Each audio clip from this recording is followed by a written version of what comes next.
Chapter 30, in which Garland Lenox suggests a physically impossible place for the assistant to the United States ambassador to France to stick his own head.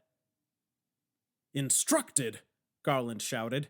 "You tell me just who the hell instructed you to place us on the next flight to Atlanta." I suppose it's difficult for 4 machine-gun-toting soldiers to escort 3 people off a plane without drawing a few stares, but no one in the terminal had paid us much attention, at least not until Garland began shouting like a crazy man. "Mr. Lennox, try and stay calm," Martin Blair whispered in what I suspect is the same voice he'd used to soothe a screaming baby. But Garland wasn't interested in staying calm. "Is this about the fork?" Garland said, his voice a bit lower but no less angry. "Tell me you're not arresting me for poking that asshole with a fork. I didn't even draw blood." "No, Mr. Lennox, you're...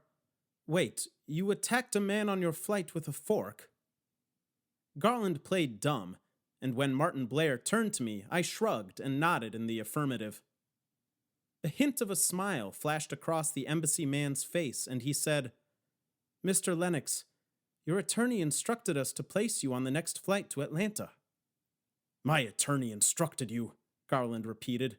"And if my attorney instructed you to stick your fat head up your ass, I guess you do that too." One of the soldiers laughed, but stopped when Garland said, "Laugh it up, you cheese-eating bastard.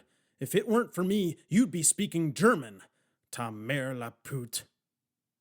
While I wasn't exactly fluent in French, I did have an extensive vocabulary of French swear words and insults, like the one Garland just used to insinuate a French Marine's mother worked in the world's oldest profession.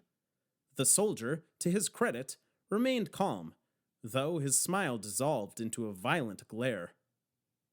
"Enough of this shit," Garland said to Parker and me. "Come on, let's get out of here." He tried to walk away, but Martin Blair grabbed him by the shoulder, which was a mistake. Garland shoved him and began shouting even louder. "I'm a citizen of the United States of America and a veteran of a world-damn war. I got a Purple Heart liberating this country, and I'm free to do whatever the hell I want, whenever the hell I want to do it. And I swear if you touch me again, I'll pull the arms off one of these snail-eaters in the pretty hats and beat you to death with them."